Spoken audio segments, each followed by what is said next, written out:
Ubus na? Wala namang basurahan dito eh. Problema na nila yan.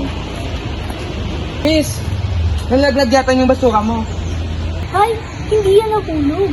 Tinapon ko talaga yan. Wala namang basurahan dito eh. Kalat-kalat lang. Alam mo ba, dahil sa basurang ito, maraming namamatay na halaman at hayop. Eh ano naman yun? Hindi naman ako nag-isa. Marami ang pakalat-kalat ng matapong basura dyan. Oo nga, hindi ka nag-iisa. Pero lagi mong tandaan, ang kalikasan ay nabibigay sa atin ng pagkain, inumin, at sariwang hangin. Kaya dapat natin ito alagaan. Kung ayaw mo, bahala ka sa buhay mo.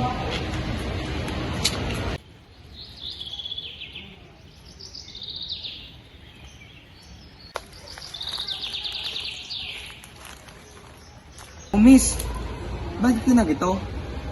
Nung nakaraan, ikaw ay nakita ko na kumakalat ng basura kahit saan.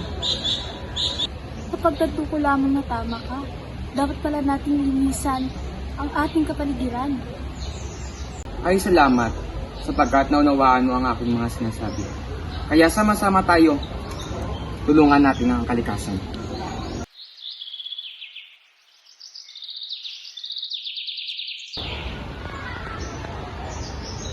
Mula bundok hanggang kapatagan, likas na yaman, dapat nating pakaingatan. Malagong lupain, malawak na sakahan.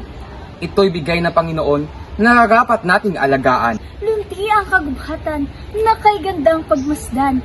Mga punong tinagpas ay agarang palitan. Sapagkat ito'y nagsisilbing tirahan, hindi lamang ng mga hayop, kundi ng ilan pang mga halaman. Subalit, paano nga ba natin ito sisimulan?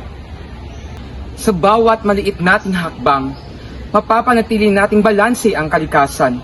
Huwag tayong tapon dito, tapon doon.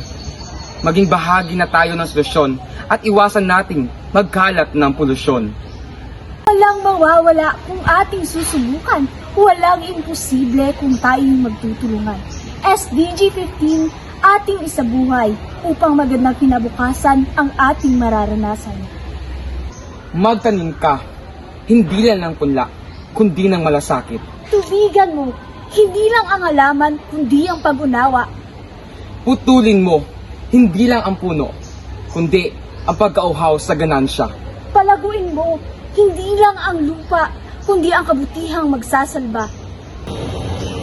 Sama-sama tayong kumilos. Sa pag-aalaga ng ating mundo't likas na yaman.